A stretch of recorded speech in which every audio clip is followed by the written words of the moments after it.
So this is a shout out to my brothers and sisters in South Africa. Uber Eats drivers in South Africa are being banned from the app due to power outages. Power outages are a massive problem in South Africa. Rolling power outages. I mean, there's a lot of gouging going on there, a lot of manipulation of the electricity grid, people making billions of dollars out of this. Corrupt government involved in this procedure as well, and who is suffering? The working folk. I have a lot of friends that have businesses in South Africa.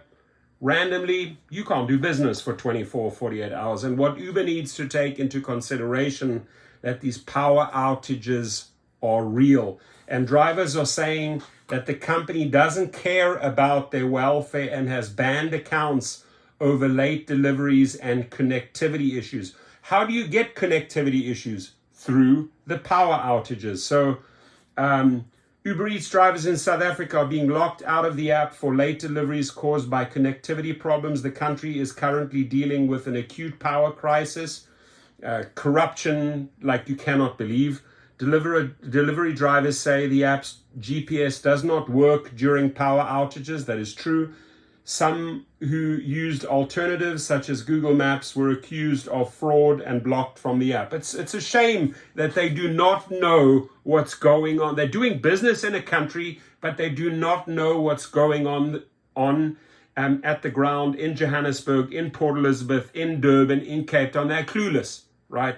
They're making these decisions from far away. They're cutting them off, and they're not taking the law of the land into consideration. So for 5 years, Lovemore Moyo spent more than 12 hours a day making up to 20 food deliveries for Uber Eats in Johannesburg. However, one afternoon in January, while he was hurrying to reach a customer on time, the app suddenly locked him out. Moyo's error was causing Google Maps to navigate to the customer's location after Uber Eats in-app malfunctioned. He told Rest of the World, I was blocked because the app failed to trace my movements while using an alternative GPS.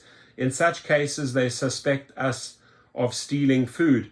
Uber says drivers on the platform are allowed to use both the in-app and Google Maps as long as it doesn't interfere with the app's functionality. Uber Eats does not arbitrarily deactivate delivery people, a company spokesman told Rest of the World, but drivers claim that going off the app to use other GPS tools directly triggers the permanent blocks. Due to the theft and damage of cell phone tower batteries, which enable the towers to maintain power during prolonged load shedding or controlled blackouts, the towers are ineffective and often turned off. This can result in malfunctions with the Uber Eats map. On the other hand, Google Maps continues to operate effectively as it maintains a direct connection with satellites unaffected by local infrastructure. Moyo made several attempts to rejoin Uber Eats without success. That job was all I had, he said, adding that he currently makes a living through occasional odd jobs like gardening.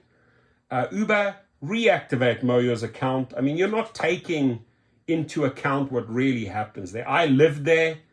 I left because I just could not run businesses under those conditions. Numerous other Uber Eats drivers in Johannesburg have encountered temporary or permanent bans from the app in recent months due to issues stemming from the South Africa's severe power crisis. Despite the challenges, customers continue to expect timely deliveries, and Uber Eats remains steadfast in adhering to its regular community guidelines.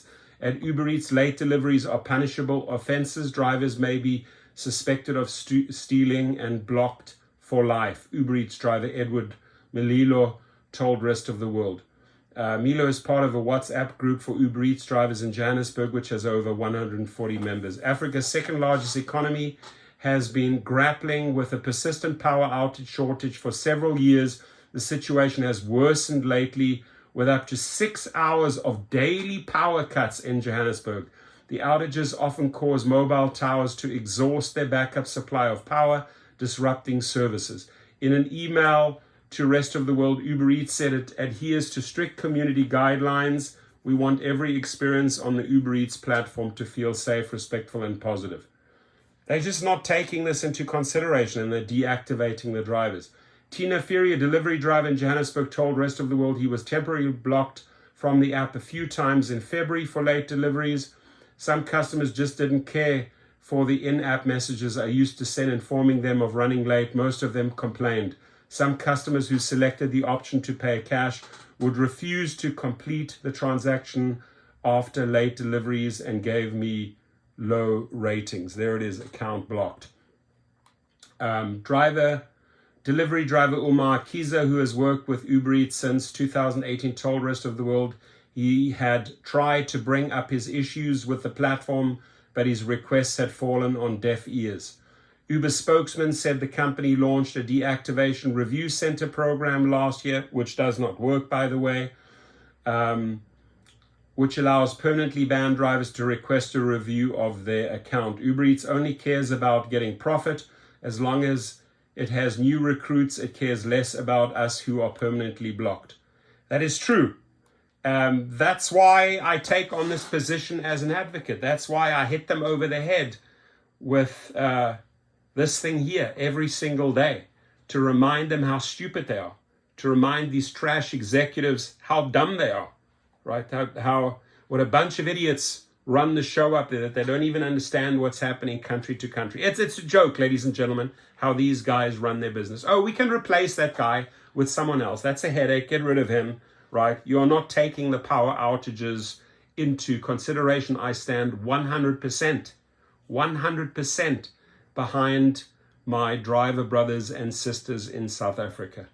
I spent many beautiful years in that wonderful country. I worked for the Mandela family for 3 years. I know the country, I know the cultures, I know the tribes, the Xhosas, the Zulus, the Swahilis, the Tswanas, I know them all. And I speak the languages. So I'm with you. I will fight for you. And if you are a South African driver experiencing anything in South Africa, come to my channel, voice it. Send me an article, send me a newspaper article or a blog. I will make a video in support and we'll keep the pressure on. God bless you all in SA. Thank you. Nyabonga.